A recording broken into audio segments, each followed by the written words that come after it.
A idade procura um elixir da juventude, mas procura-se e se calhar o segredo, na verdade, é mesmo a nossa alimentação. Razão pela qual nós convidámos a doutora Alexandra Vasconcelos, que é especialista em medicina biológica, para quem eu peço já um aplauso. Olá, Alexandra, bem-vinda. Olá, obrigada. Exagerei quando disse que se calhar o elixir da juventude está em grande parte na alimentação. Está em grande parte na alimentação, mas também no nosso modo de vida, não só a alimentação. Eu Por isso é que disse em grande parte e não disse tudo. Exatamente, há 5 pilares, um deles é a alimentação. É fundamental retirarmos os alimentos que nos envelhecem e que nos inflamam e incluir alimentos que fazem o contrário, que nos desinflamam, que permitem que... Nos trazem saúde, nos não é? trazem saúde, consigamos envelhecer de uma forma saudável. Mas se calhar para algumas pessoas até é estranho ouvir esta sua expressão, alimentos que nos envelhecem. Mas porquê? Porque sobrecarregam o nosso organismo. Fátima, há uma palavra que eu acho que vai estar na ordem do dia nos próximos anos, que se chama qual? inflamação. Inflamação. Os processos inflamatórios estão na base de a maioria das doenças e da maioria dos processos de envelhecimento, porque quando nós falamos em anti-envelhecimento, não é ficarmos com uma cara de 20 anos com 80 anos, não tem nada a ver com isso. Isso não é possível. Portanto, não é possível e também não é isso que nós queremos, pelo menos não é. Claro. Mas às vezes as pessoas confundem um pouquinho. O anti-envelhecimento é nós conseguirmos viver até onde tivermos que viver, até quando Deus quiser, para mim que acredito em Deus, e portanto vivermos de uma forma saudável, claro, e com qualidade. E não termos doenças aos 30, 40 e 50 anos, como eu vejo diariamente. Isso é Sim. que é arrepiante. Cada vez mais as pessoas aparecem com doenças crónicas que não era suposto. São estas doenças muito jovens, com doenças autoimunes, com desequilíbrios, com desconfortos, com a parte das artrites, das dores, e vivem mal. E as pessoas, na realidade, vivem mal. E, portanto, nós isso podemos prevenir.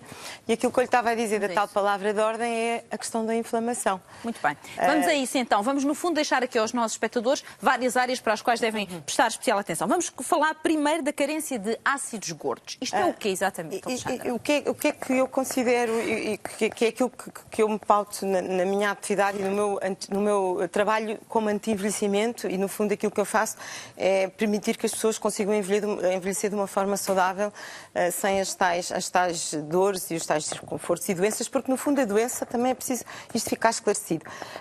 As doenças crónicas, sendo autoimune, doenças cardíacas, diabetes, cardiovascular, tensão alta, tudo isto que aparece na nossa sociedade hoje em dia, os cancros, é a ponta de um iceberg. É a ponta, é a doença.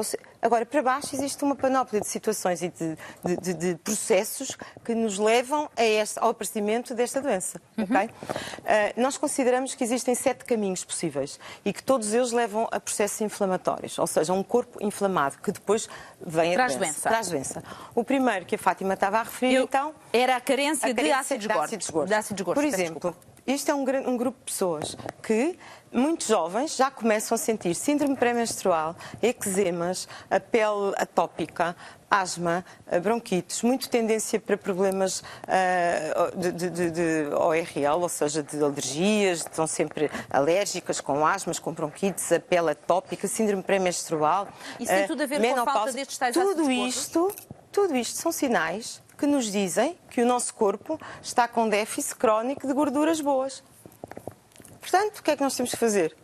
O que é que nós temos que fazer? Temos que suplementar com gorduras boas ou trocar a nossa alimentação. Ou insistirmos na ingestão de gorduras saudáveis, destas gorduras que nos fazem falta, ômega 3, ômega 6. Então, a solução passa por... Aqui a solução passa por aumentar, tirar. Portanto, isto aqui é sempre depois aqui uma balança, um binómio, não é? Tirar aquilo que nos faz mal nesta área, neste esquema das gorduras e incluir por exemplo, as gorduras vegetais, as gorduras trans, os fritos, tudo isso são gorduras más. Devemos incluir gorduras poliinsaturadas e hoje em dia acredita-se que as gorduras saturadas, a gordura animal e saturada, que são gorduras muito benéficas. E, portanto, a ciência, eu sigo aquilo que os cientistas estudam e, portanto, estudo também com eles e, portanto, sigo aquilo. E hoje em dia parece que os estudos nos mostram que nós temos falta também das gorduras saturadas. Ou seja, hoje em dia está-se a usar muito a manteiga ghee, uma gordura saturada, gorduras animais e comer a gordura da carne, até a banha de porco. Há quem defenda que a banha de porco é bom para nós. E, portanto, voltando às gorduras, óleo de coco, azeite, o azeite, os peixes gordos, o abacate também é uma gordura boa, e as sementes. Ou então suplementar, e nós vemos isso facilmente. As miúdas, por exemplo, um exemplo rápido para as pessoas perceberem e se identificarem. Miúdas com muito síndrome pré-menstrual, se fizerem uma suplementação, alterarem esta alimentação e fizerem uma suplementação esses com onagra, os sintomas desaparecem, não precisam de fazer mais nada. Eu, por nada. acaso, não tenho síndrome pré-menstrual, mas faço óleo de onagra sempre, faço em cápsulas também. Boa, perfeito. Eu também faço. Também faço. A minha médica também me manda fazer e fantástico.